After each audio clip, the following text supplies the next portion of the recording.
Welcome, everybody, to a very special episode of Slay the Stars, our first inter-podcast collaboration.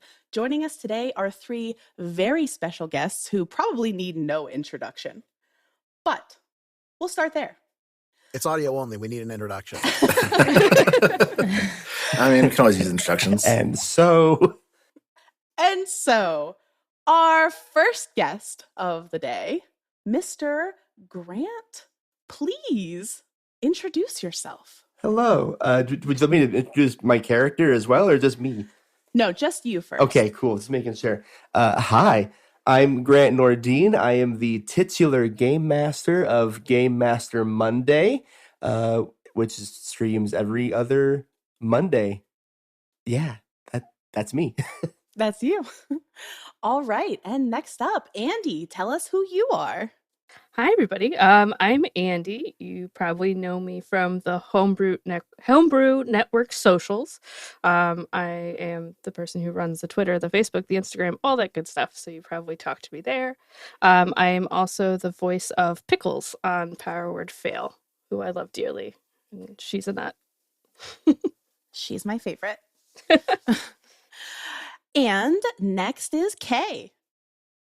Hi, I am Kay, the game master for the Dude, Where's My Drift Starfinder role-playing or actual play podcast. Yeah, and you can find us releasing new episodes every single Monday. We also have a sideshow. You should check it out sometime every other Thursday. Awesome. And of course, we have Arthur and Jen, but if you don't know who they are yet, you might be in the wrong place. But go ahead, Arthur, who are you? Hi, I'm Arthur Polino. I'm a voice actor and the audio engineer for Slay the Stars podcast. And Jen. Yeah, hi, I'm Jen. I play Zamira for the podcast. I just kicked my microphone. That is all you need to know about me. All right, but today we are not going to see anything about Zem and Shar because the events of this collaboration take place 6 months before the main events of the Slay the Stars Season 1 campaign, in a place where we've only heard about so far, the Bell Wood. Now, you five have been called to an important meeting in a place called Governaith, which is inside of the Bellwood. It is one of the outposts for the denizens who call this place home. There aren't really towns here. It's more like little conglomerations of different people, think more tribal, but everybody here treats each other as neighbors, as family. It doesn't matter who you are or how you came to be in this place. If the Bellwood has called you here and it is your home, then you're welcome. So, the person who called you here is named Aerolith. She is a druid, one of the elders in the wood. She's highly regarded and frequently presides over these community-wide meetings. Now, something to keep in mind is that lately within the wood, there have been 2 factions that have made themselves known, and each of you have been separated into one of those 2 factions. The first is more conservative. You like the Bellwood the way it is, secluded. You agree with the current policies, which is sort of placating the Empire only as much as possible. You ship the lumber out, you send a representative, keep the rest of the world out in order to protect the peace and the sanctuary of the forest. The Bellwood will always be a sanctuary to those who need it, but we don't really need tourists, right? And the 2 of you who have been sorted into that group are Grant and Jen. So, Grant, tell us about your character. I am playing Milo Prospero. He is a gnome artificer. He is dressed up not in a way you would anticipate from your usual kind of forest lawn gnome look, if you will. He's a little bit more blend into the background, fade out of public perception. He's wearing like one of those little Peaky Blinder hats, a nice little work shirt, pair of working overalls that are stained with assorted colors and liquids on there. Just looks very working class, not very impressive or noticeable type of gnome, and he stands at a cool 3 feet tall. Amazing. And Jen, tell us about your character. I am Katara. I am a Circle of Stars druid. I have really long brown hair. It's curly and wild, full of flowers. Not really sure if they are flowers that someone picked and put in there or if they're somehow growing there on their own. There is a wildflower crown on top of my head.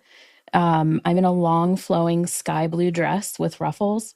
I don't wear shoes. There's no point in shoes.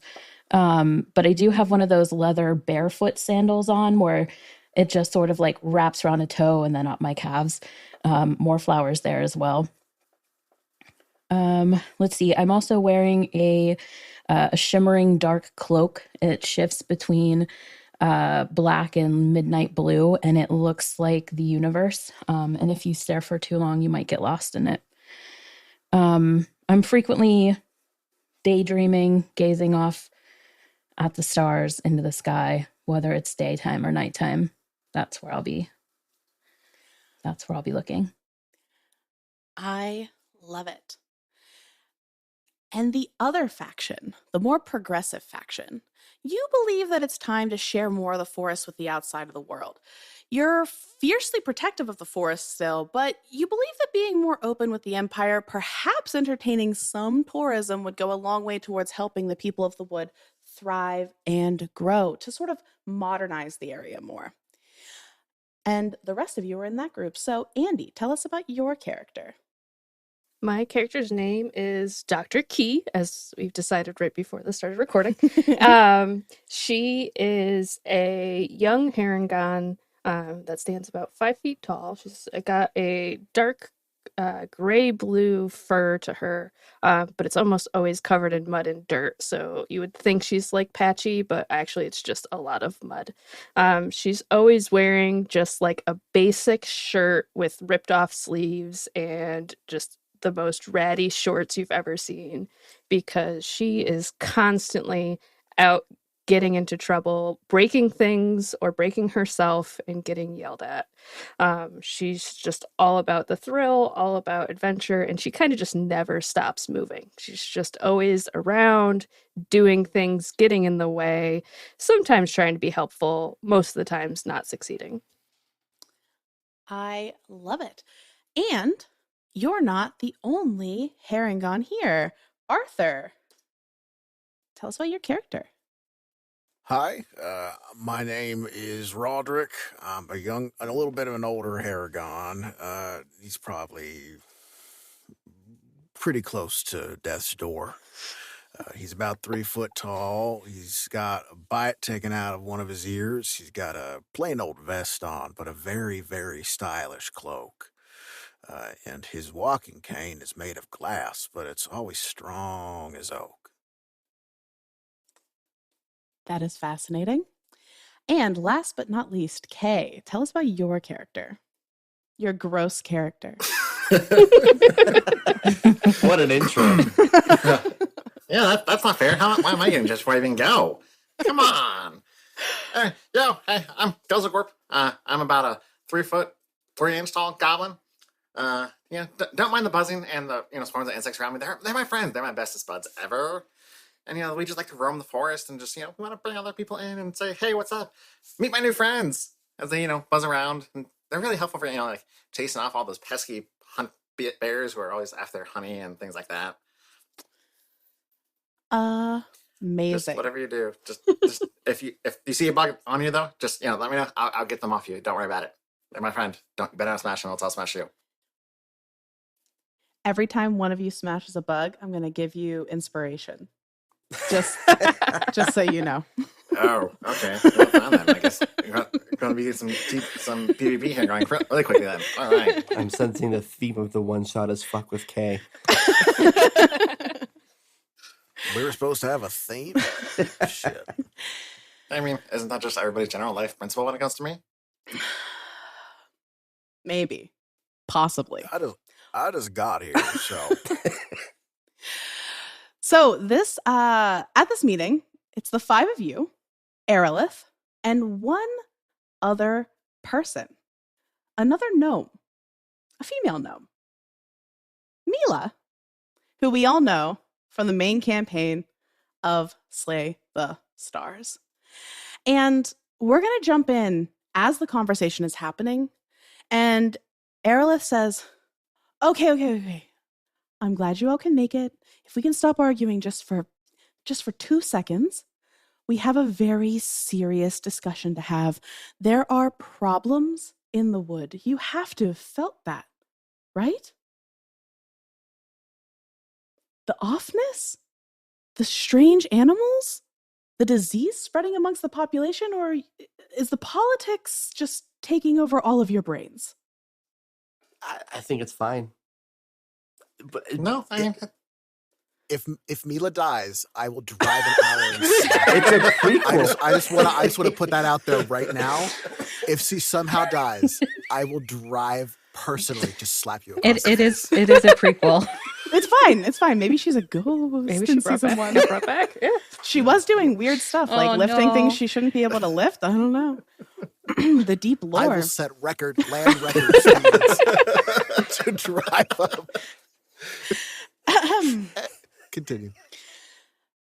Aerolith goes on and says, I know that we all thought that perhaps whatever was happening was just sort of maybe a blight, maybe something had happened to the trees and was causing a sickness in the animals, but now it seems something else. The animals are almost rabid. Rabid, not rabbit. See, everybody tried to blame it on fleas. I told you it was my fleas. It wasn't them at all. See, I was right. It's not my fault. Y'all can stop blaming me about this. It's not fleas. He has to warn us before he opens his mouth. We agreed. But no, I never agreed to that. No, we agreed. I don't think that it was the fleas that were the problem, but the blat should have passed already. Maybe. Who cares about the fleas? My favorite star stopped twinkling. That It did? that's incredibly normal. What do you I'm know gonna- about it? Quite a Everybody takes bit. a step back. Okay. That's fair. I'm sorry. I'm not normally this talkative, but we were talking about changes of the forest, all of which are a completely natural, normal part of nature. Everything is cyclical, and if there's truly a problem, nothing we can't solve internally. I've got enough information that whatever it is, I can look into it, and what's the point of the meeting? Honestly, truly. Now look here. It's not that we hate each other. It's that you keep killing the bugs. The bugs are a natural part of the forest, people. If you stop smashing them, then they'll stop attacking you randomly. Maybe they should stop getting under my feet. You should watch where you're stepping more. I know you got big feet, but come on now. Again, Pay a little bit I of attention to where you're stepping. I cannot emphasize enough how much he needs to warn us. I like your twinkly bugs. They're fine. They can stay. They get in my way. Can you just tell all bugs to just stay away from me?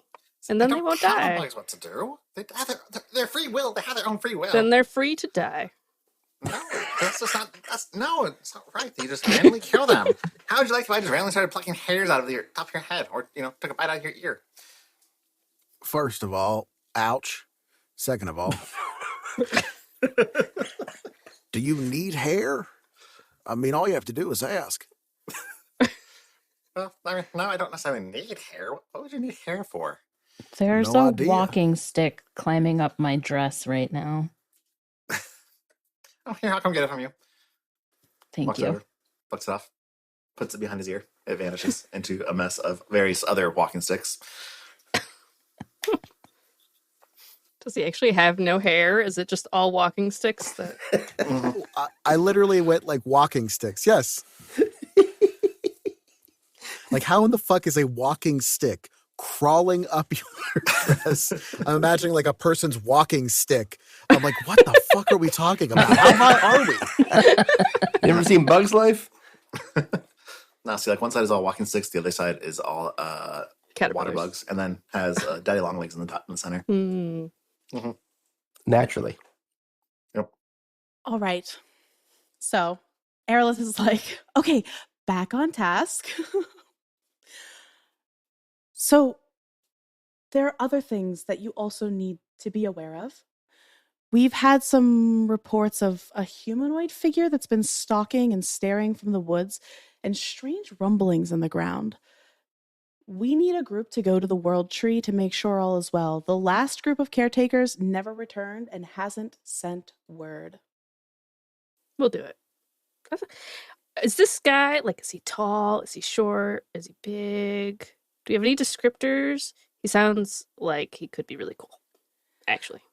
The person staring from the woods? Yeah. Oh. Has anybody said hello? So actually, that's interesting. There was a group of children who tried to approach this person Oh, no. because they said that they looked kind of like a court jester. They were tall. They were wearing colorful robes and a strange white mask. Sounds like a fun guy. Yeah, but they said that no matter how far they followed this person into the tree line, they couldn't catch up. It was always like they were, maybe like 50 yards ahead of them. That's not right. But they Hey. never saw them moving. Hey, Leah. Yes. I roll a check to see if I have seen him around. Sure. Roll me a history check. That's going to be a natural 20 Oh, for a total of 21. Ooh. Oh, no. This is going to go so bad in combat.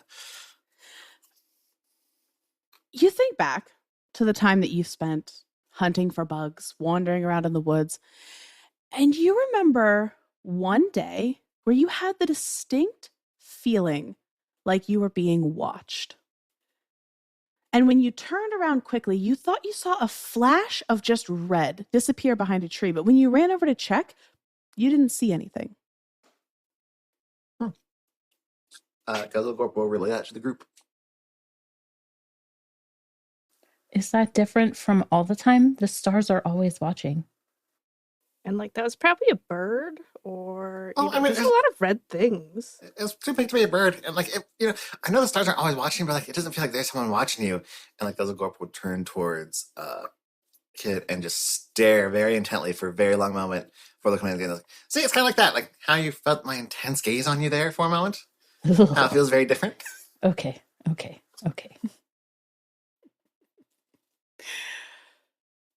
All right. So Aerolith then turns to Mila and says, Mila, dear, the reason I brought you here is because I know that you have been accruing some interesting items, interesting information on your travels. Is there anything that you can do to help them? And Mila's like, well, I have some items that I could maybe give them, but you haven't given me a lot to go on. If they want to come out and check my cart, it's outside and they can see if there's anything in there that they could possibly want. And Aerolith's like, that sounds amazing. Let's do that. I would ask that you all leave as soon as possible. At least by daybreak, if not tonight, if you don't mind traveling in the dark. All right. I love the Roger's dark. gonna, it's preferable. He's going to stand up. He's moving very slow, like he has a limp leg. It's going to take him a while to get to the door. All right. Can I walk up to him, actually? Yeah. Sir, it seems we're going to be on a dangerous kind of mission here, whether we want to or not, and you seem to be lacking in the speed department. Can I give you something? Of course. What do you mean? Like a pep talk or inspirational quote? No, not really good at those, but I do have this item that I can... Here, I'll just open my bag for you. And he pulls out a pair of leather boots. Oh, I didn't think mine were that worn, but you know what? I think you're right. Holy hell. Roderick, they're enchanted. They'll make you increase your speed so you don't have to worry about your bones hurting. You can just travel at the same speed as the rest of us. Oh, that's mighty kind, but I didn't Does it fix realize the I was. bones too? Are they like boots of fast and better bones? How does it? He just starts taking his shoes off. Yeah, cool of you to jump in and ask those questions. And I was talking to him, but No, hang on. They make a very good point. Does it fix the bones? no, they don't fix bones per se. I picked them up in my travels, but they're called boots of the winding path. They if I do this, and he puts his hand on them and kind of like rubs something strange on them, and he Is goes, that like polish or what? yeah, for lack of a better term, let's call it a polish. Maybe it's a polish, All whatever. right. But if I do this and I attune them for you, you'll be able to keep up with us. Okay, buddy? So the bones will just hurt faster because he's going faster. No, I didn't mention the bones. I'll tell you what. It'll help you ignore the bones. How about that? Well, I appreciate it. Here, I'll exchange you a trinket. And he hands you a single feather. You know what? I'll take this. Thank you. And I just put it in my bag. All right. So when you all get outside at Mila's cart, she looks super excited. And for people who aren't familiar with this cart, it is very much an old, rickety wooden cart that you would see shopkeepers pulling around to be more mobile. And she starts opening doors and unlocking drawers and stuff. And you can see just like, at first glance, it just looks like a peddler's wagon. But the longer you stare at it, the weirder the things become. You see lots of things like feathers and dream catchers and other things like that hanging down, but also weapons that don't look like they were cleaned since the last time they were used, and jars filled with strange goops, and there's a smell that hits you as you come closer to it that has like an incense vibe to it, but also there's like a decay there. And along with these like creepier things, you see interesting things like a tarot deck and other types of playing cards, bottles that look like they're regular potions with greens, blues, and purple liquids in them.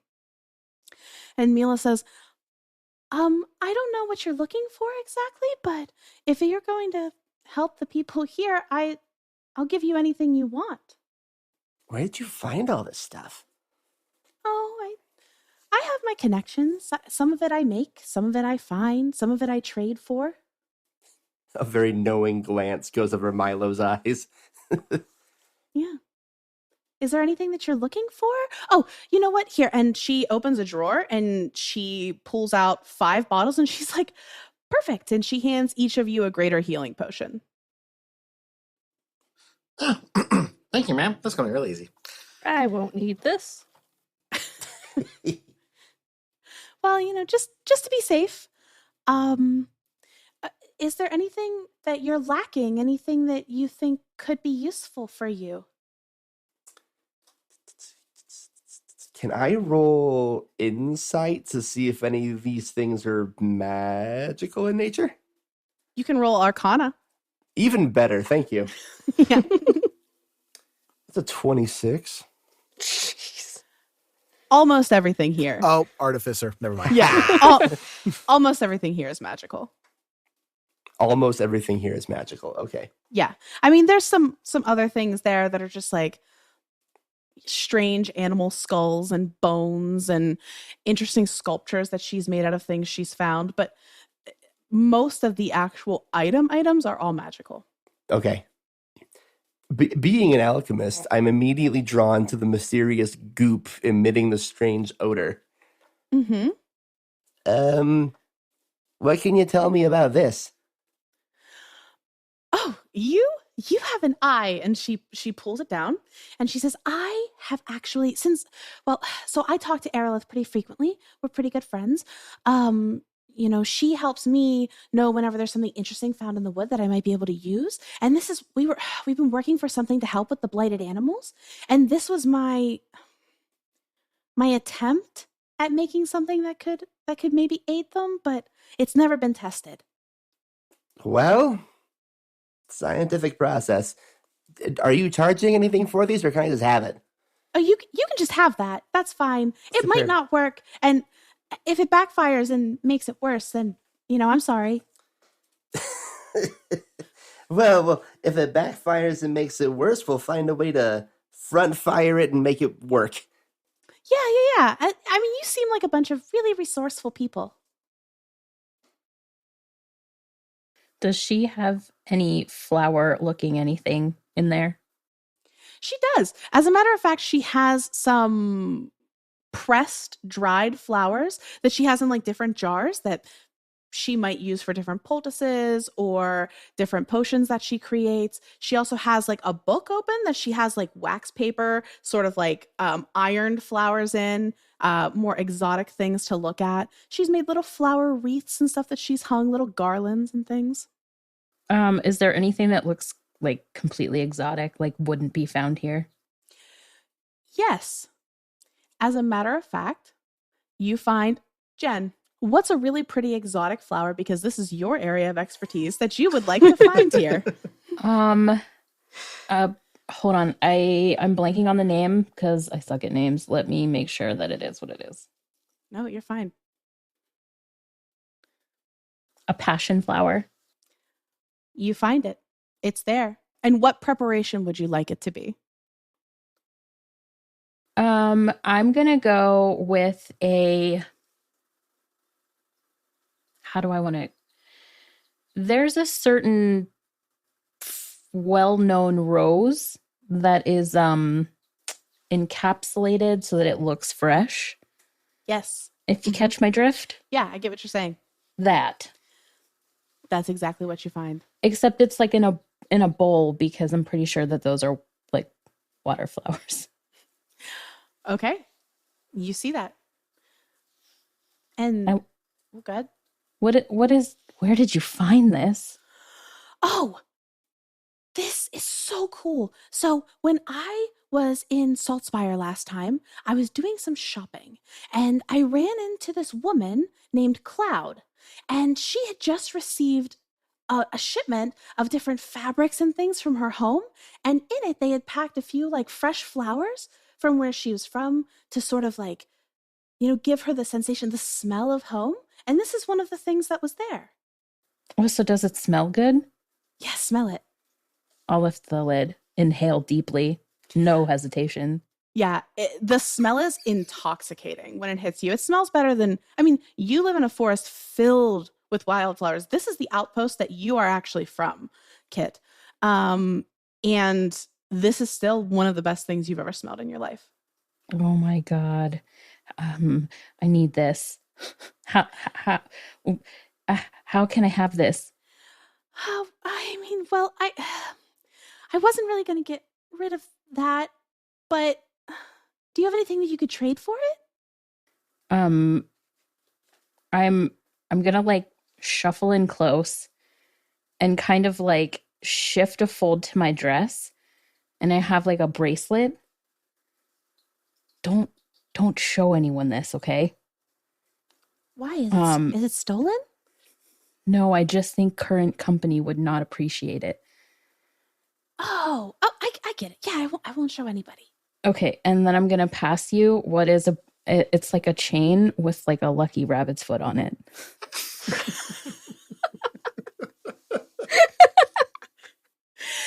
Mila looks at it and looks at you and is like, this is the coolest thing I've ever seen. I can't wait. I'm going to give it a home, and I'm sure that down the line, I'm going to pass it on to the next person, and they'll find something really cool to do with it, and definitely won't forget that it exists.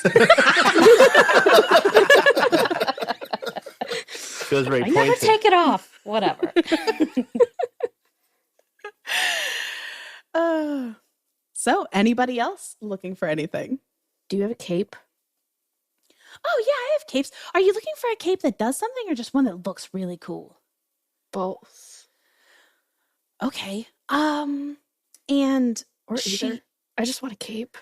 She goes sifting through and she pulls out 2 capes. Dr. Key, what is your favorite color? Red, like blood. Okay. So the first cape is a blood red cape. on both sides. It has like a bit of a popped collar, giving it this sort of like vampire-esque feel. And Mila puts it on, and it's long. And as soon as she puts it on and ties it, it shrinks to fit her. And she does like a little spin, and it billows, and it just keeps billowing. And she's like, "We have this one. This is the cool cape. That one. Are you sure you don't want to see the other one? Yeah. The other. Okay, cool." And That one. she hands you the cloak of billowing. This is amazing. I can have this. Yeah, I'm gonna go so fast. Yeah. It's gonna help. I know it. Do you just like run in a circle real quick? Yeah. She So- immediately takes off. As you do this, and you're running around in circles very quickly, you notice that the billowing action that was just kind of blowing in the wind for Mila, because of the speed, because of your hops, it almost seems to be a little intensified. And what this item is going to do for you is, as a bonus action, you can make the people around you make a DC 15 Dex saving throw, or take a D6 of damage and be shoved 5 feet away. That's perfect. I will try not to run next to friends. Yes. Oh, I've fallen again. Sorry. It's this cloak. It's so. Oh my gosh. Well, I'm happy for you. I'm glad you found something you enjoy. She's already gone. Where'd she go? Man, she's out of here. Wow. Okay. Okay, Guzzlegorp and Roderick. Is there anything the two of you are hoping to find? Oh, well, I imagine we'd need to find a quick escape for a couple things if we need it, since the other group didn't come back, apparently. You got anything like that? I mean, I don't have anything that's going to help your whole group, but, and she pulls out one of the blue potions. She hands it to you, and she says, if you drink this, it'll make it a little easier for you to get away. And it's basically a potion of expeditious retreat. Mila, thank you. Yes. You take care of yourself, okay? Of course. He's going to go up and give her a kiss on the cheek. Oh, thank you. You be safe as well. I feel like between the two of us, you're about to do something way more dangerous. He's going to switch over to Gnomish. I'm always in danger. Don't you know that? You speak Gnomish? He kind of winks. Oh, I like you. Dr. Key also replies in Gnomish from behind. Because why Where the are you heck? talking to Gnomish? Do we all speak Gnomish? What's going on here? I'm going to guess Kit and Guzzlegorp do not speak Gnomish. Nope. I can hear him. I just can't see him. No, but I'm looking up anyway at the moment. That was not a language that Guzzlegore picked up. Yeah, double check, but I'll double check. Hey, Mila. Yeah. You got any new hummingbird feeders? You know, the kinds that you put those really fancy nectars into that could actually attract a whole bunch of insects as well as little birds? You're trying to get more bugs? Yeah. Why would you want more bugs? I don't. You know what? I don't have an answer for that question. So Don't birds eat bugs? I mean, that's how I catch my lunch. I attract the birds with the feeder, and then my bugs I chow down. wait, your bugs eat birds? I mean, yeah, Okay. And you've managed to freak out Mila. But she Gus, did I hear you right?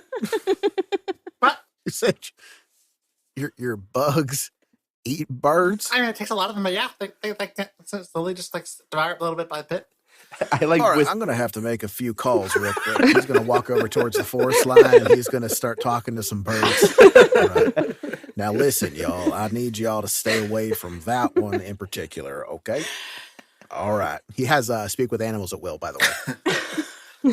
This is all taking too long, so I'm gonna start like dancing around everyone. Look, man, if my insect swarm can attack and deal damage, they absolutely can help me kill birds for food. Mm-hmm. what do you want this item to do? And it can do it. And describe to me what it looks like, because I have nothing. This bird trap. You were given a buffet of options, Kay. Go for something really weird and very niche. Mm-hmm. So what I would like you to be able to do is actually draw in essentially either from a distance, kind of like a imprecise sense kind of idea, or imprecise sense idea. So like bugs that are coming in or birds that are coming in can kind of, somehow through frequency and communicating with my swarm, find out what's around us within a certain range when I pull it out and like put whatever concoction I have into it. Oh, I love that. I love that. Okay, yes, done. You get it. And she gives you like a vial of sugar water to use as bait. And she's like, this is really all I have. I wasn't prepared for this. This is a weird ask, but the next time I come back, I'll have something better for you. Oh, sweet. Thank you, Mila. You're the best. Please don't. Gilzagor kind of reaches up and he digs one finger into his ear really quick and pulls out a little caterpillar and then hands it to Mila. She takes it. What kind of caterpillar is it? What's it look like? What color is it? I'm going to say it is black and green, but more green than black. Oh, and this very is fuzzy. cool. I love it. I think it'll actually cocoon here in like another couple weeks. So yeah, you should definitely put it on a stick. I'll definitely put it on a stick. And she goes over to her wagon and she has like a large drawer that she pulls open, and she has a bunch of bugs that are pinned down in like a butterfly collection, but it's different bugs. And she takes the caterpillar and she stabs it with a pin to add it to her collection. I don't know what. What? I don't understand. I thought we were adding it to my collection. Stab. No. I'm sorry. I think we had a miscommunication. You put it on a stick and you feed it, and then it turns into a butterfly. Oh, stick! I thought you said steak. No, I got you. The caterpillar's just like. Have you guys seen the second Ace Ventura movie when he walks into the room of trophy kills and he's like, "This is a lovely room of death." That is basically Gilzagor's reaction now. He's like so shocked. I don't think he can actually do anything. Just mouth hanging open. Yeah, Arthur, what happens if Kay kills Mila in this moment? Are you going to kill him still or me? I'm already breaking land records. I'll find something. It's me 4 against 1 real fast. Oh, well, I guess I'm out of this. I will put off tomorrow's audition to take another day. All right. So, with that, Mila says, okay, well, I am going to get going. I need to get out of the wood before it gets too dark. Good luck to all of you. I hope when I come back, you're all still alive, and I'll bring you presents. Oh, you're leaving? Yeah, I mean, I have to get back to Saltspire, Ocean Guard. I have to make money. But you'll be back, right? Oh, yeah, sure. I don't see a lot of gnomes, so I was hoping to ask you stuff, but I have to do a thing later. Yeah, of course. Okay. Cool. Do you want to ask me anything now, or? I recently learned that other people here speak our language, and I'd rather ask you the questions I have in private. Oh, well, yeah. Then, how about this? I should be back here in maybe like a month or 2 at most. We'll meet up back here at this outpost. Great. That sounds perfect. He looks at the ground like looks kind of nervous, but he's like noticeably excited. Yeah. I'm gonna twirl over to oh my gosh. Milo. So sorry. I'm gonna twirl over to Milo. Milo? I went back and forth, but Milo, yeah. Milo, okay. Milo, I'm gonna twirl over and I'm gonna pick a flower out of my hair and hand it to you and then push you to Mila. Hi. Hi. She looks confused now. She's like, hi. Yeah. Do you know a month? You said, right? A month? Yeah, maybe a little more. It sort of depends right. on how much work I have. Cool. I'll see you then? And I like look behind me, and I'm sure Kit's gone. Are you okay? You look a little awkward. Look, yeah, and feel. You like collecting stuff? She looks at her cart. Yeah, a little bit. Roderick screams off from the distance. Just kiss! Right. Okay. I gotta... Birds, right? I gotta go. Hey, wait. Before you go. And you see, like, so she takes a pendant off, and you see she's wearing like 4 or 5 of these things. She's wearing a ton of necklaces, kind of like layered, and she looks for the right one. She takes it off and she hands it to you, and she's like, I don't see a lot of other gnomes either, and I do want to talk to you. So here, and she hands it to you. She's like, this will help you stay safe until we can talk. Thank you. I appreciate that. Yeah. Let me give you something for safety. And he hands you the now hold on. He hands you. I have so much shit in my bag. Hang on. I hand you an empty flask, and I say, for whatever you want to make. What? Yeah. This is way better than what I gave you. Oh, well, I mean, you said that it'll keep me alive, and I was really having some doubts about that earlier, so I think it's pretty fair. So what she gave you is an amulet of protection. It's going to give you a +1 to your AC and all of your saving throws. Hell yeah. Hey, Leah. Yeah? As we walk away, Guzzlegorp is going to cast Fairy Fire on Mila. But why? As a sign of, I'll be back. Better watch yourself. And she just rolled a natural 1 on her dex save. DC 14. So she's now lined up with brilliant. I'm picturing it like almost white in color. You look like a star. Are they all bugs? Because is your fairy fire just Yes. a bunch of bugs? Yes, it looks like bugs. They're little shivery Just bugs. lightning Okay. bugs. I picture she got that nat 1 because she was a little distracted by Milo, and so they're in this like really awkward moment, and then all of a sudden she's just brilliantly glowing, and she's like, I need to go. Milo's like eyes are so big right now. But yeah, just watch out for that Guzzlecorp guy. He's a little weird. Trust me. Two eyes firmly on him at a distance. Yeah, just okay, bye. And she just leaves. Starts booking it. And she's glowing because I think Fairy Fire lasts like a minute or 10 minutes or however long. So as she's walking away, she's still glowing. I think it like lightning bugs are just like airway, like Very I love Princess that. Frost. one. Yes. Hilarious. Very good. I turn back to the group. I'm going to talk to someone like I can confide in. And I remember that my closest compatriot is currently dancing around the room. There's one rabbit running in circles, one talking to birds, and a goblin. And I'm just like, oh, yeah. Right. Okay.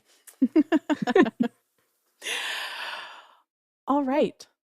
So the 5 of you set off into the wood, and you all have made your own pilgrimage to the World Tree. So you have an idea of where it is. It sits almost exactly in the center of the forest. I need you all to roll me perception checks.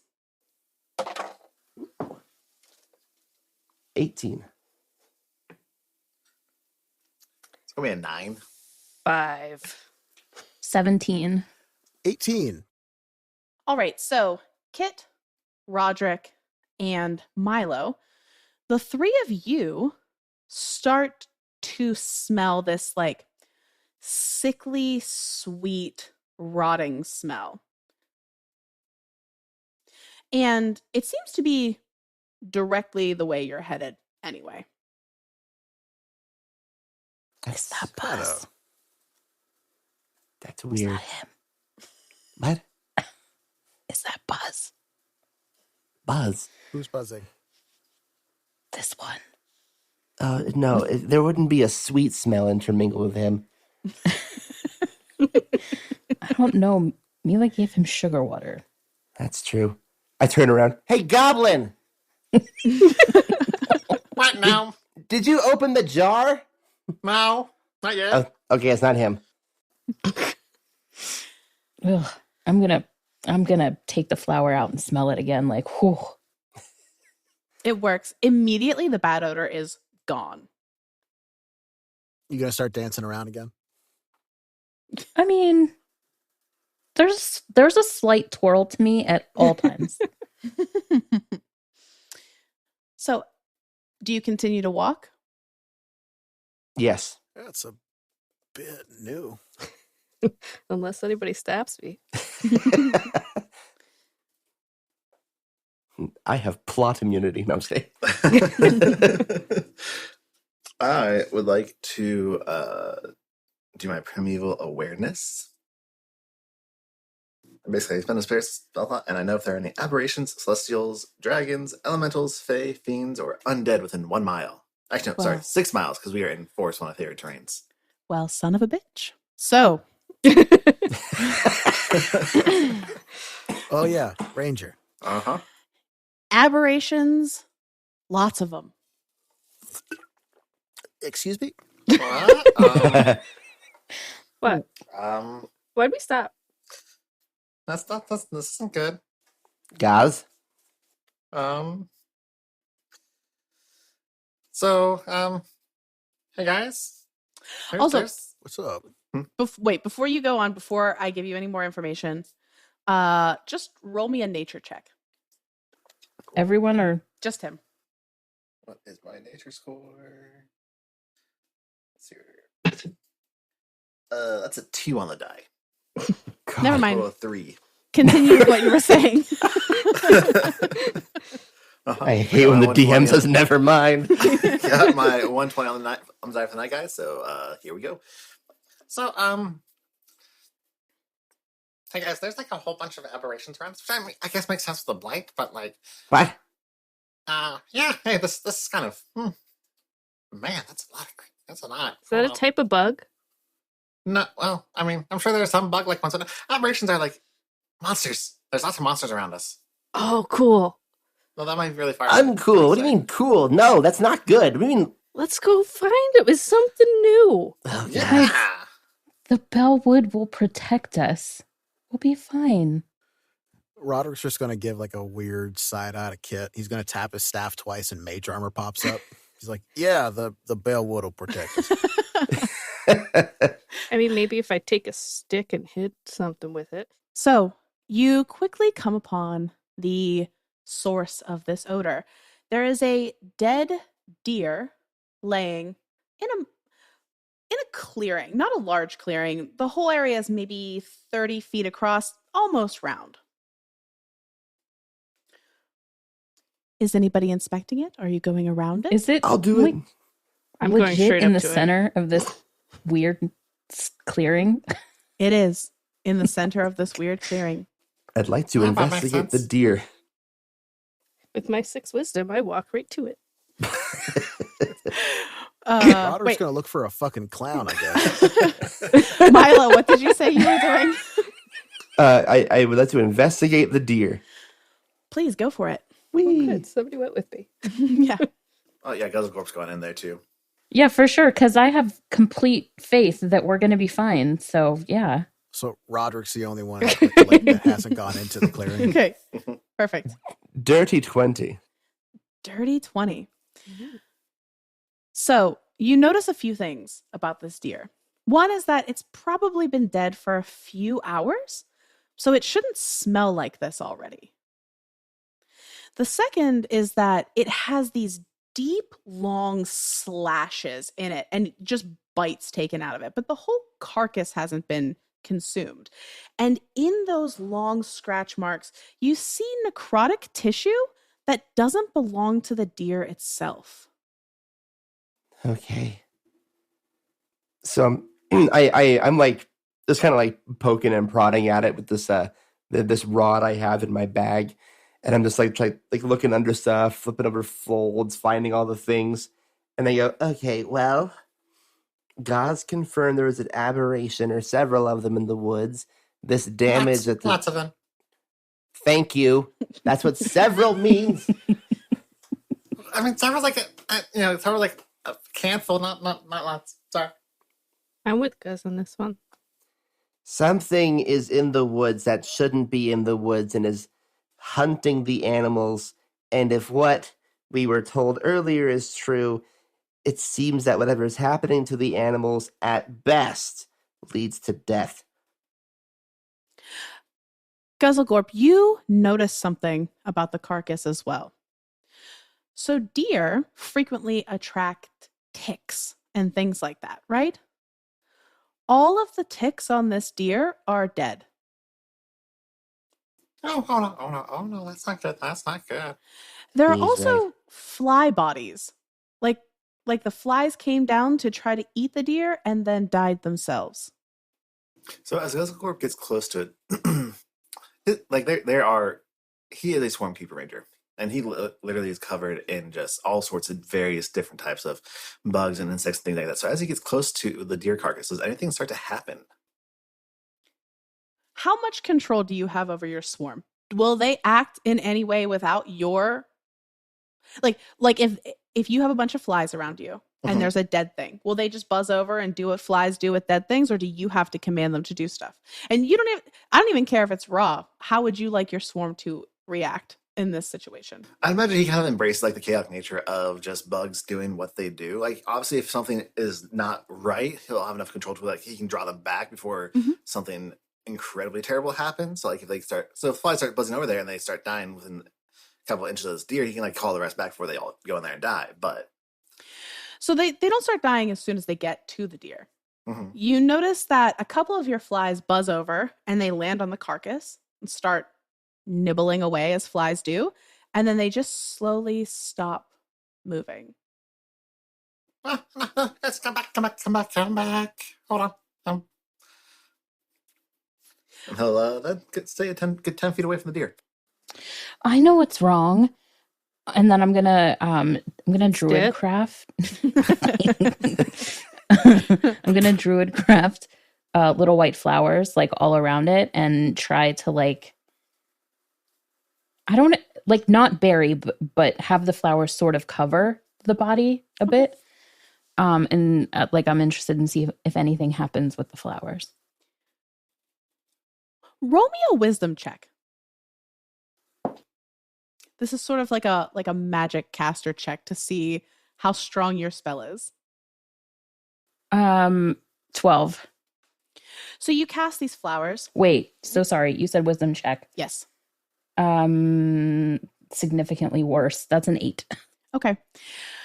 So you cast Druidcraft, and all of the little white flowers start on the ground and they start to grow up over the body, and they get maybe an inch or two up, and then you see them just start to curl and turn brown, and you lose control of the cantrip.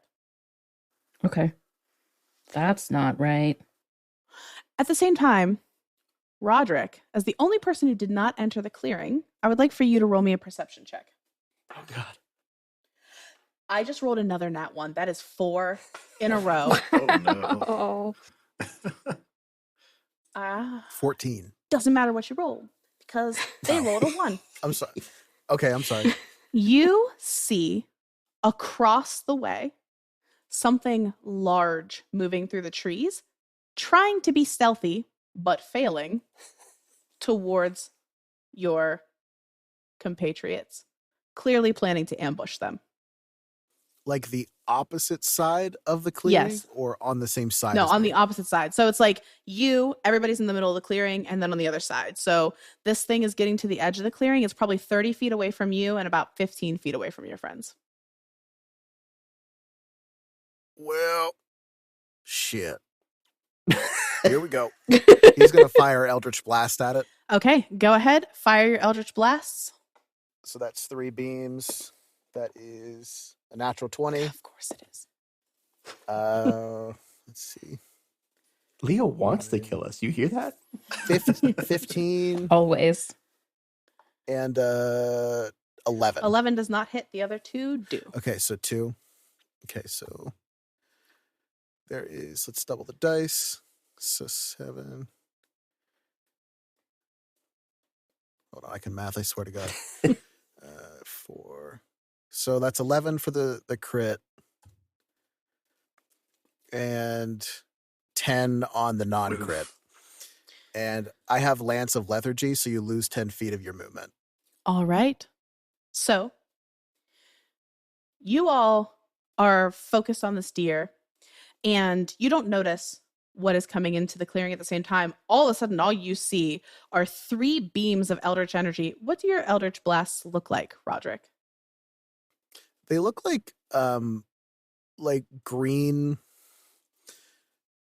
You know how like when leaves move through wind, they have like that slipstream effect? Yeah. That it's green, but it looks like that. I dig it. So you see 3 beams that look like that fire directly over your heads towards something big. And as you turn, you all see coming out of the forest this huge troll with 3 heads, multiple open mouths on its body, 4 arms, long claw marks. You're assuming this is what did this thing to the deer. 2 of the Eldritch Blasts impact it, and it barely seems to slow it down. I need you all to roll initiative. Okay. Finally, a good roll. Oh, that's a... Oh, I have advantage. That's nat 20. 26 for my initiative. Tarragons, man. 16. Okay, so Gallowcorp got a non-natural 20. Dr. Key is first. Got a 10. And 13. Okay, wait. So Kid is last. What did you say you got, Roderick? 10. So Roderick is last. Milo, what was yours? 16. Okay, so that means Guzzlecorp is here. All right. Top of the round. Dr. Key, you are first. All right, let's go. This is great. She's going to pull out this big old chunk of wood that she carries. That's just like basically like raw wood, so it like leaves splinters and things. And this is essentially her greatsword. It's just this big old chunk of wood that's been sharpened down. And she's just gonna bounce up and down a couple times, get herself going into a rage, and just run as fast as possible towards this thing. Oh, to heck just yeah. try to hit it in one of its faces or mouths or Go for it. whatever. Swing away. That is a 25 to hit I will absolutely hit. for 11 damage. And also, this is a great sword of wounding, so it can't heal any of this. Ooh. Ow. One of us was And prepped. that's a net 20 for the second one. Get wrecked. Yes. For 26 damage. Woof. So with 2 enormous swings, you knock one of these heads completely unconscious. It's now just dangling there. And next up is the troll's turn, and it is just going to wail on you. It's going to use its whirlwind of claws. So I need you to make me a dexterity saving throw, DC 19. That is a 16. All right. So you are going to take... Can't hear you, Leah. Sorry, I turned my head away from my mic.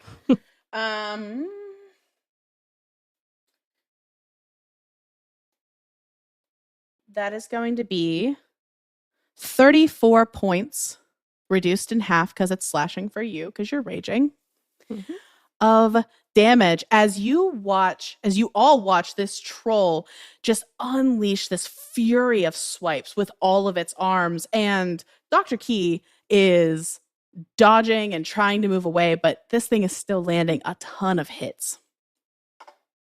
Next up is Guzzlegorp.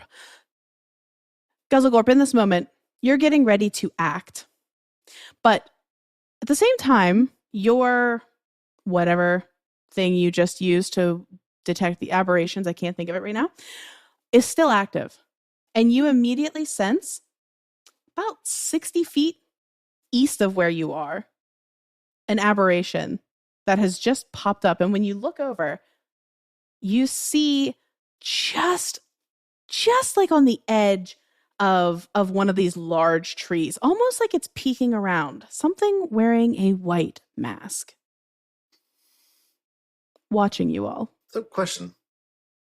Yes. Is the troll thing not also tripping it? No, the troll is not an aberration. Is it...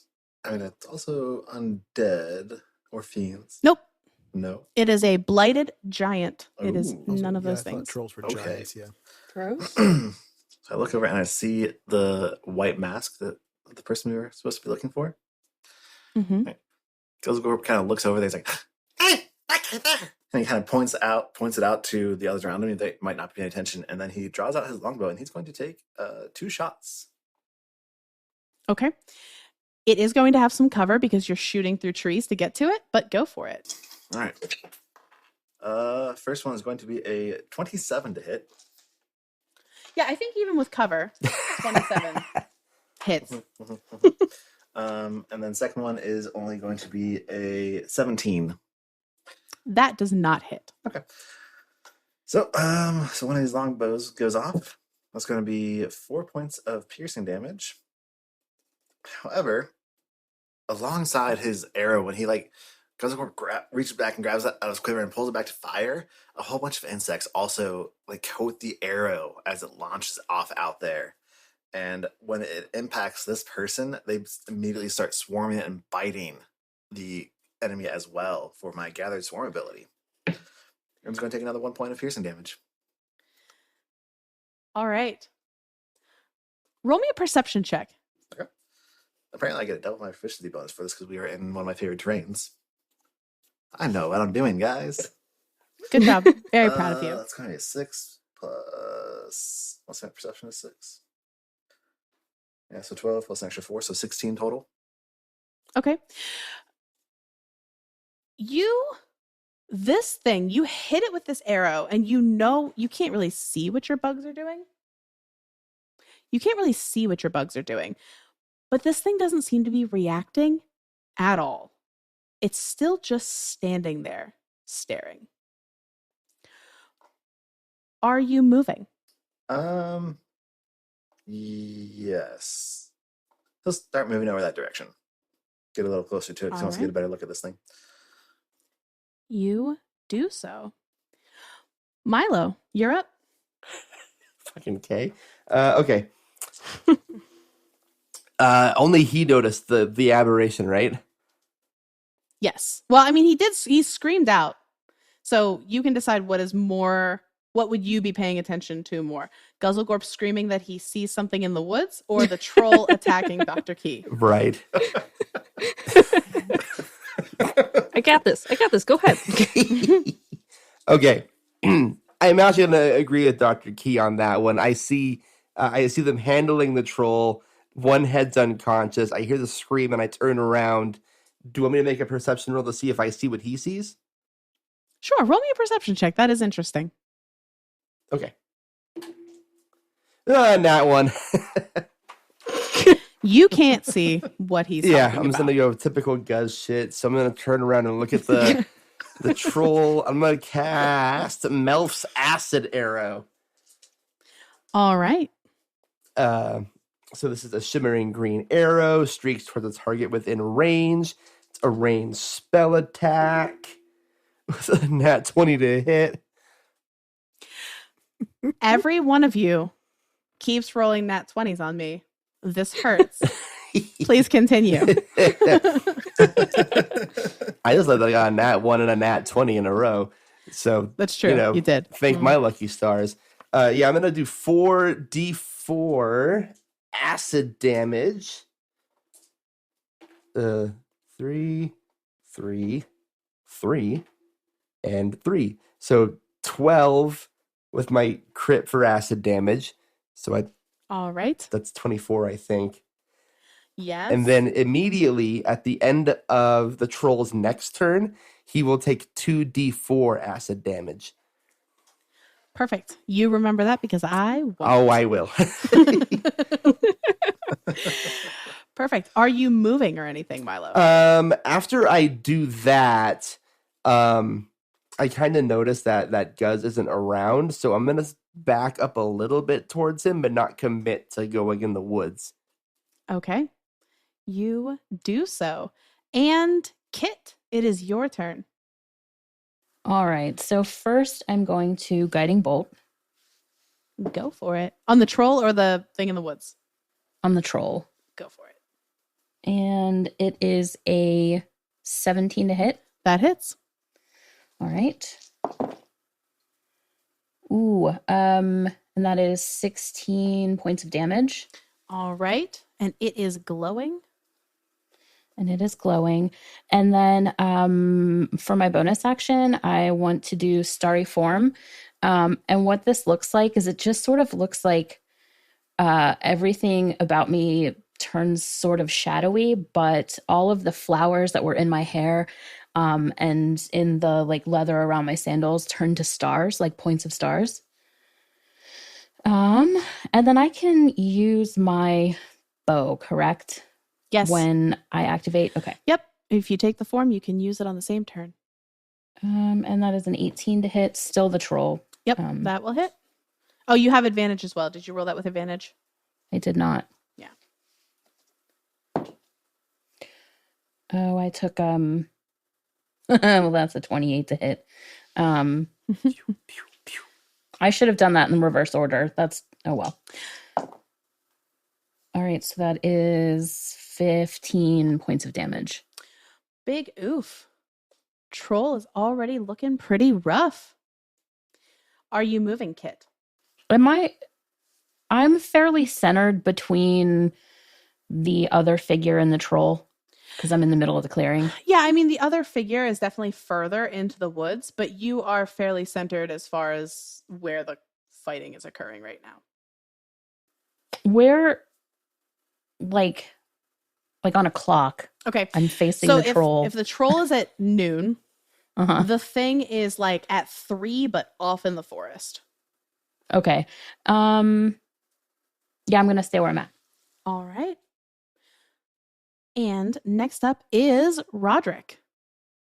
Okay. I'm going to get about 10 feet closer to the troll, and I need you to make an intelligence saving throw. Oh, I'm sure this will go well. What's the DC? 17.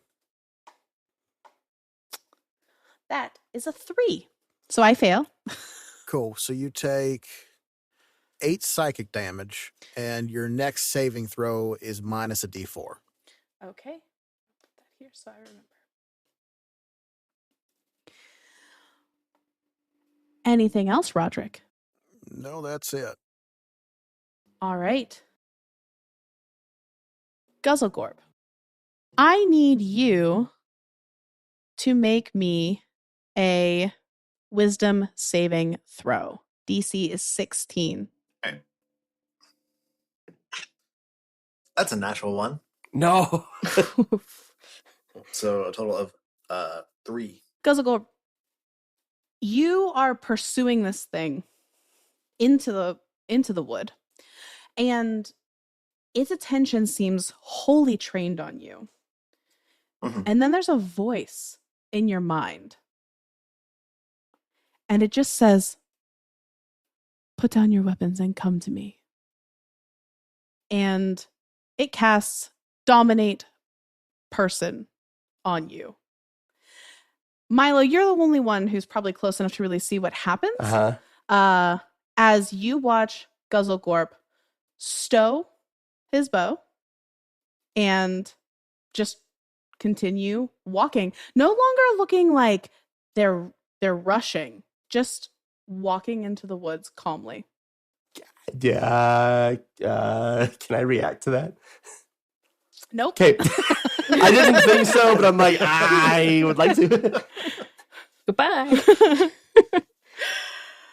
And top of the round, Dr. Key, you're up.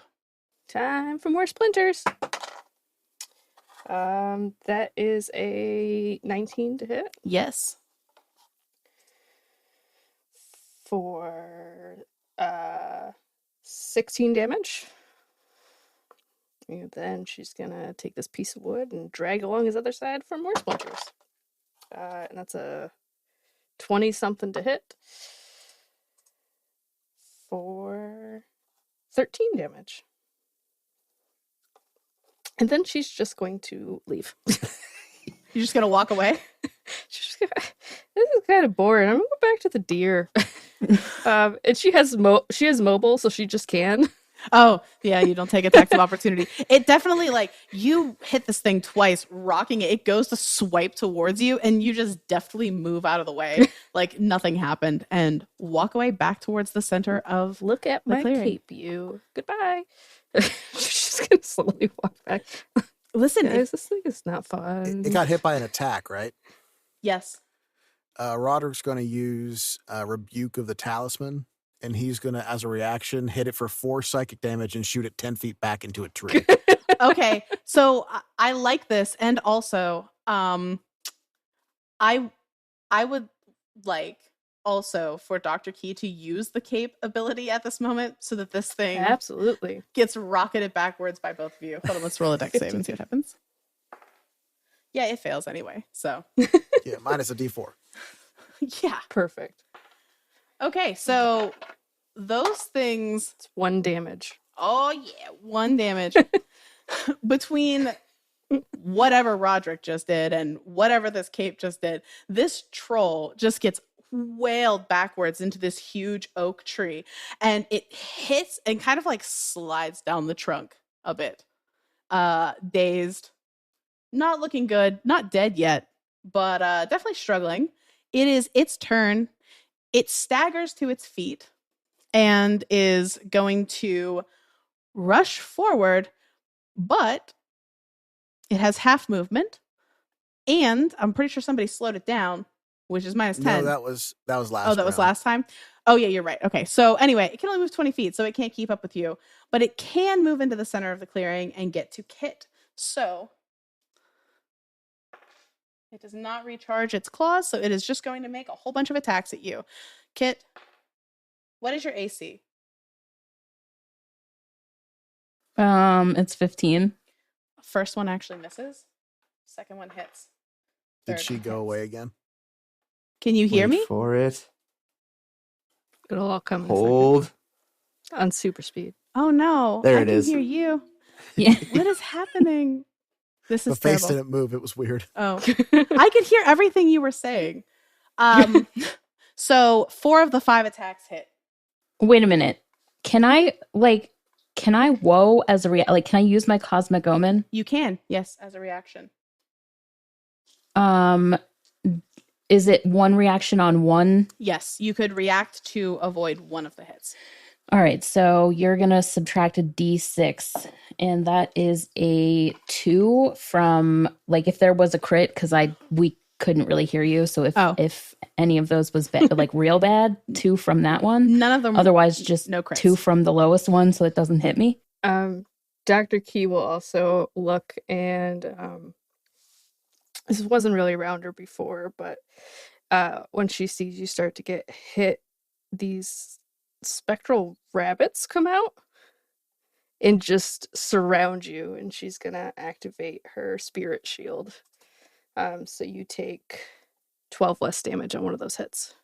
Well, that completely cancels the first hit, and you cancel the second one. So now only 2 of the attacks hit. So that will be 17 points of damage from one of the attacks.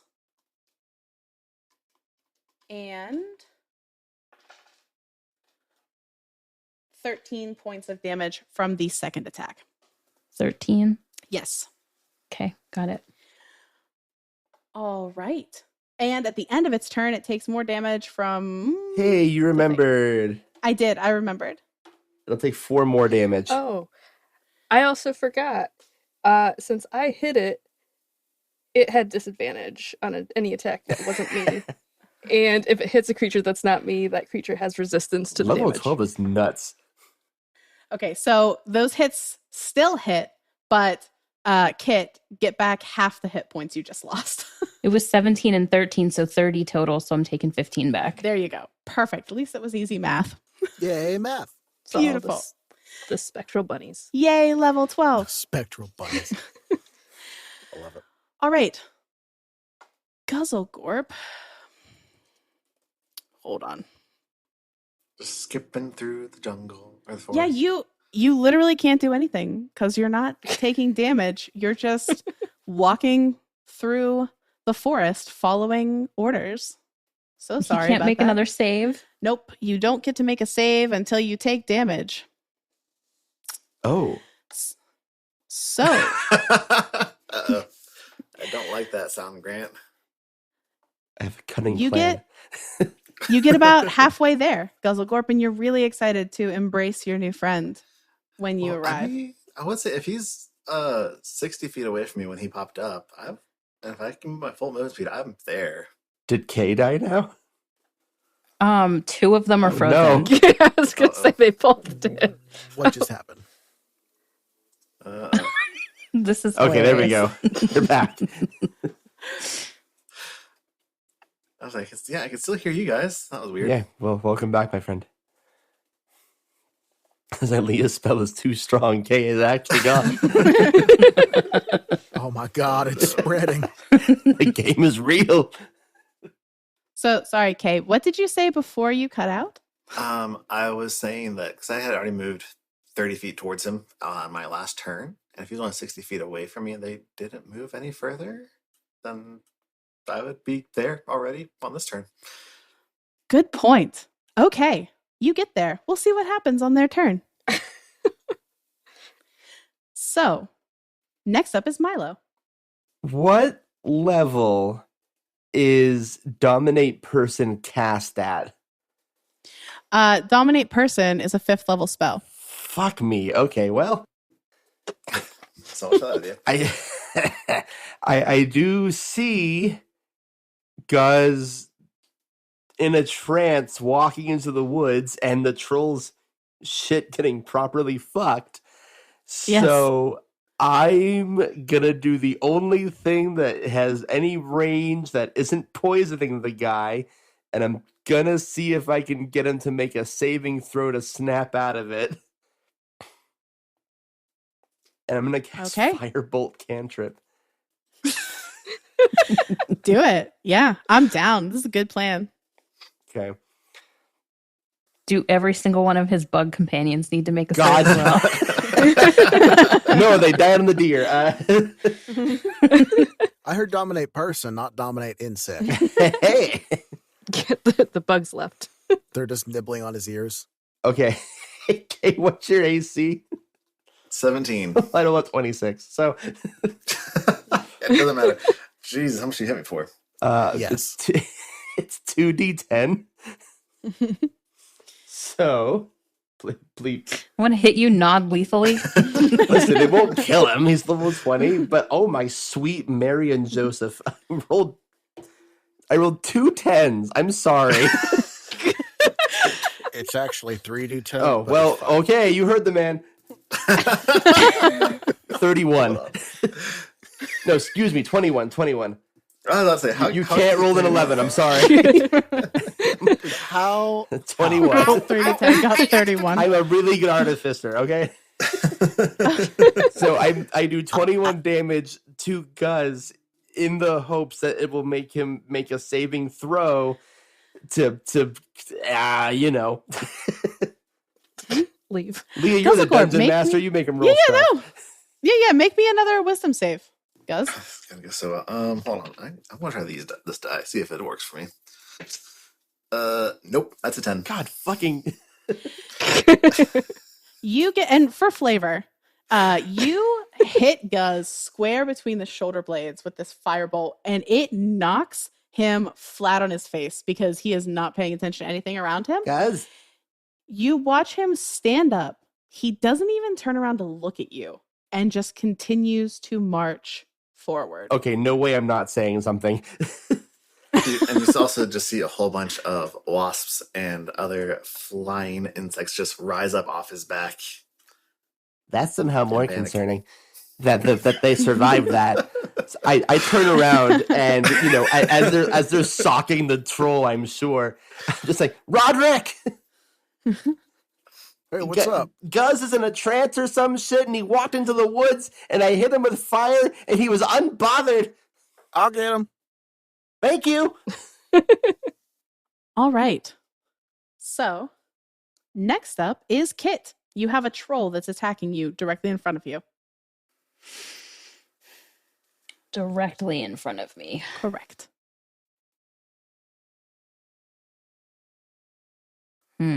Okay, so I'm going to go guiding bolt again.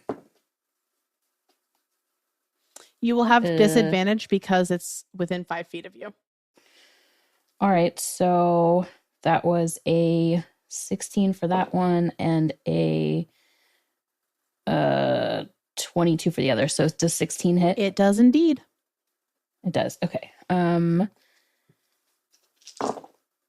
That is 14 points of damage. All right. And it is glowing. And then. And So, like, bonus action starry form, right? But, like, I don't know how I hit you with my starry form when you're literally right in front of me. Listen, you can just, we'll say you take a flavor step back, pull back. It'll be a straight roll because you have advantage from the guiding bolt and disadvantage from being within 5 feet, but straight roll. All right, so that is a 19 to hit. That'll hit. And that is really crappy roll. 9 points of damage. Okay, 9 points of damage. This thing is not doing great. Anything else, Kit? I can't move without taking attack of opportunity, so negative. All right, Roderick, you are up. You see that the troll is basically on its last leg. Okay. And I was pointed towards the forest. Do I see Guz like walking towards a mysterious figure? You can see Guz. Roll me a perception check to see if you see the other thing. Sure. 22. You do. You see this figure that is wearing these long robes, and the sleeves and the cape are this like dark burgundy red, but there's also this almost like long vest that is worn over it that has these white designs.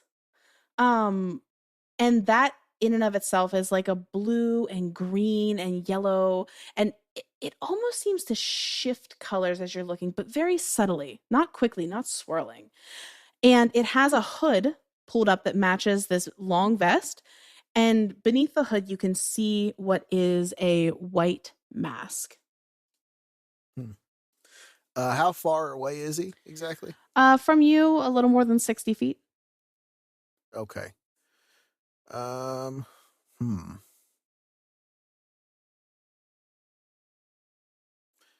And what about the figure?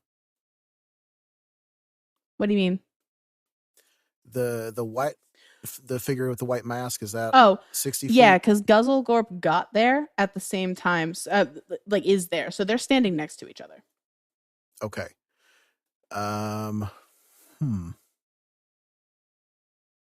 Shit. I am going to dimension door right between them. Okay. Describe this scene to me. How are you popping into this moment? Because I'm excited.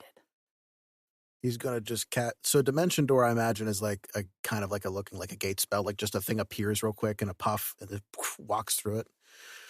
And he just pops in between both of them, looks at the figure with the white mask, and just like, I think that's enough. And I just cracked my ankle and everything hurts.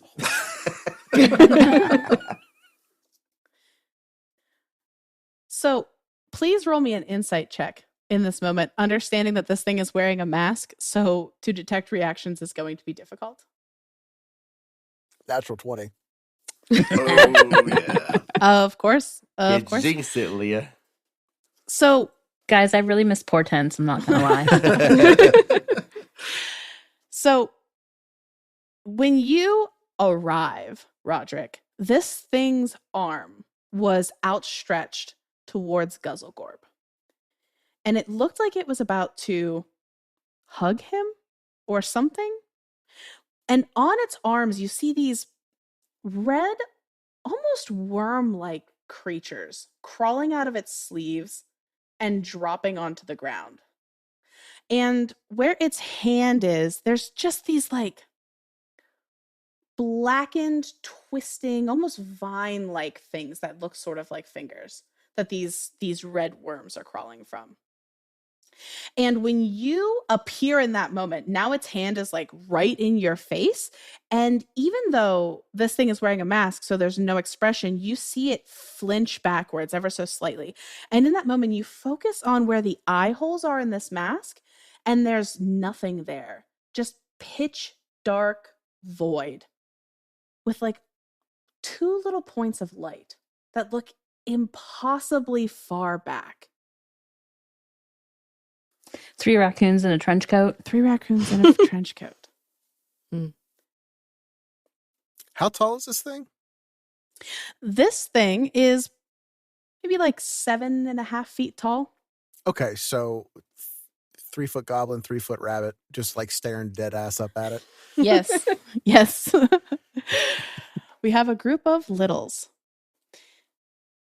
And whatever So- kid is.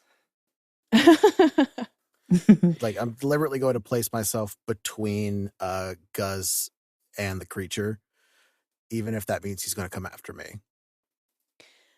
Okay. So it is this thing's turn, and I need both Guzzlegorp and Roderick to make me dexterity saving throws, DC 19. All right. This is my best save. Are you kidding me? Can I do a thing? Sure. Nope, What- I what can't thing do a would you like thing. to do? Never mind, ignore me. It's within 30 feet. Can't do it. I rolled another natural one. Dexterity sa- God. Perfect. Good. 21. All right. So here's what happens. First things first. That sounded like a lot of dice. It was not. It was only. Oh, actually, you know what? I messed up. I rolled d6s. These are supposed to be d8s. Hold, please. Oh, Thanks no. for Way to making go, me, thanks Jen. Yeah, thanks for making me double check that, Jen. I just rolled less damage on the d8s, just so you know. You're all Thank you, welcome. Jen. That sounds about right, yeah. Jen, I never Um, questioned you. So, Guzzlegorp, you take 20 points of necrotic damage. You are blinded and you are restrained. Does that also mean he's not under charm anymore? Well, he has to make another save to see, right? These have gone so well for me Okay. so far. Dominate person? Okay. Isn't it whenever they take damage? Each time it takes damage, you have to make a new wisdom saving throw. Hey, natural 20. There we go. There it is. So There's in the that balance. in that moment, Guzzlegorp, it's like waking up, but instead of waking up in your comfy bug infested bed, you wake up and you are covered in masses of swarming worms, which for you probably not abnormal, except for these aren't your worms, and they don't look like any worms you've ever seen in this world before. Ew, a stranger's worms. Hey, these aren't my worms. What'd you do with my worms? Start picking up and biting them. Sorry, you said I took 20 damage or half of 20? You take no damage, actually, Roderick. Yes. So, I'm also going to use a reaction to throw him backwards and okay. take 4 psychic damage. Okay. You do so. This thing stumbles back away from you. And do you speak deep speech? No. You hear this grumbling. I took only the common languages like Gnomish and Goblin. Yeah. That's what I took too. Perfect. Perfect. So yeah, you hear this low, grumbling, almost slurping sound coming from this thing's mask. You don't know what it's saying. Next up is back to the top of the round, Dr. Key. Right, well, it's not dead, so we're gonna make it dead. I'm just gonna walk back up to it. Fine, I'll do it myself. yeah, Jesus. That's that one to miss it. Okay. Fuck. There it is. There's the There it standard is. deviation. All right. It's because I left. That's a 14, 13. That also misses. Yep. All right. Well, can somebody else kill this? Because it's just we gotta go. There's yelling over there and stuff's happening. And she's just gonna stay there next to Kit, just a shrug. I don't know. All right. Next up is the troll's turn. The troll regains its whirlwind of claws, so I need Kit and Dr. Key to please roll me dex saves. That's a 21. Okay, you succeed.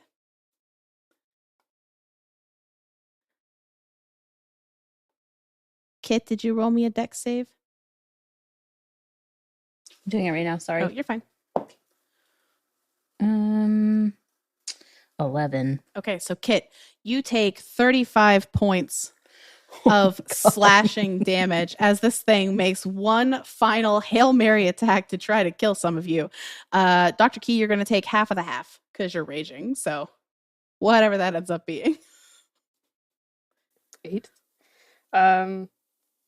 Since my rabbits are still over you, you take 8 less damage. All right, Kit, you heal 8 points of that. The rabbits tried. The rabbits are impressive. All right. Guzzlegorp, it is your turn. You are currently restrained and blinded. How much health do you have, Kay? I'm still over half hit points. Okay. That's good. Yeah. What does?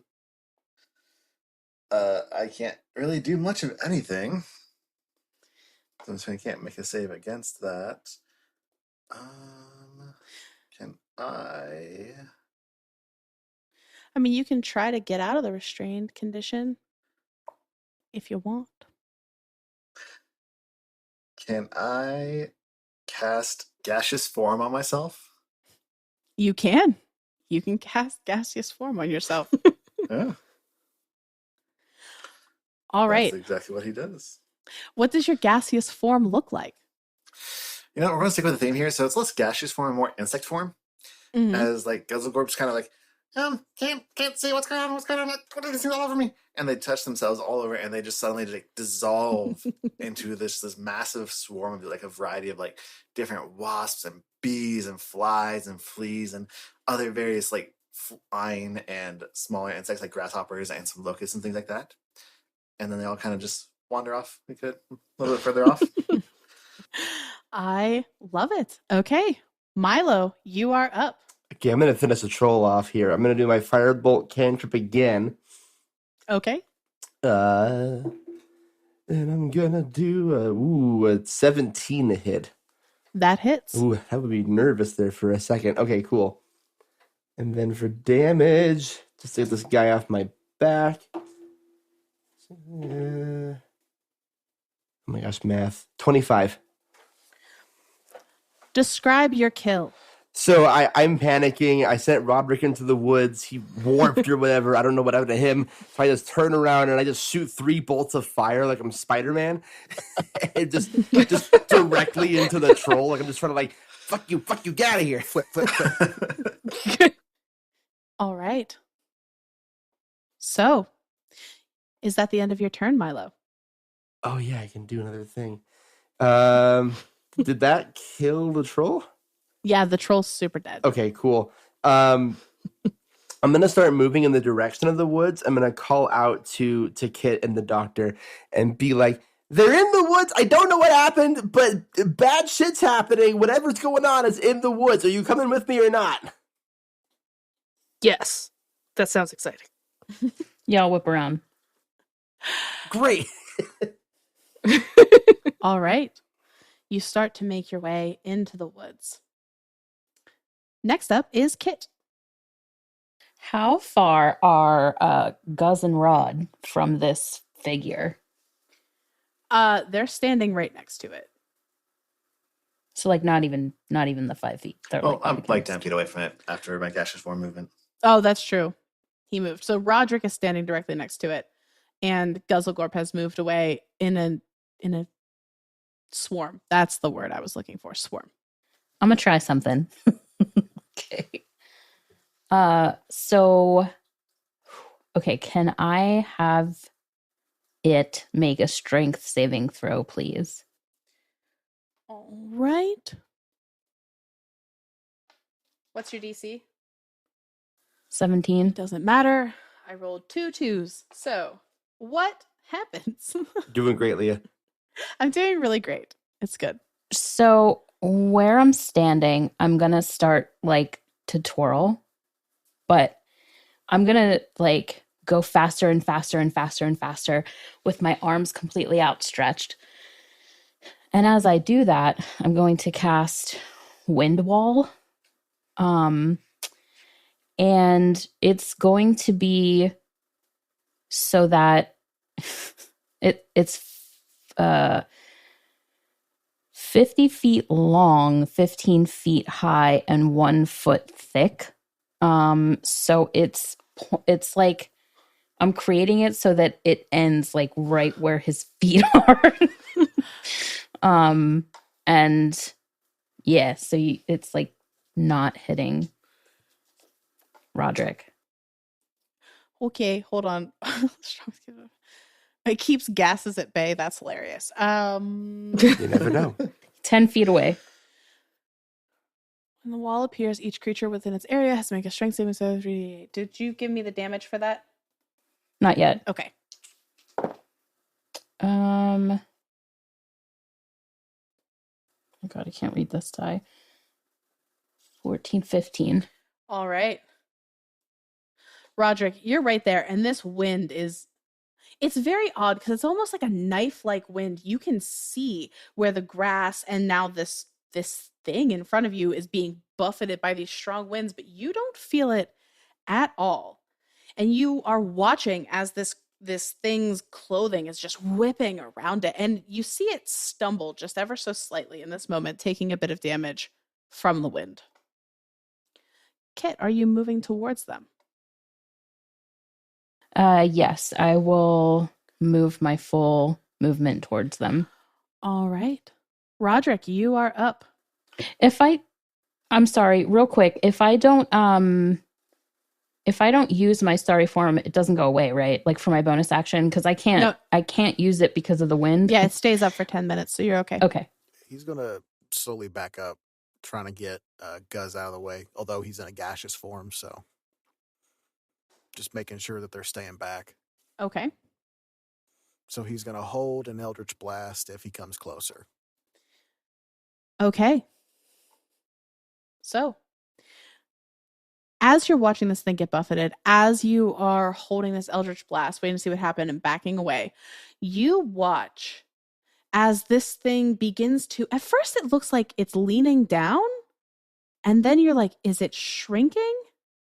And then you look towards the ground and you see that on the ground, all of these little red worms and black vines are starting to leach into the ground as this thing disappears from view.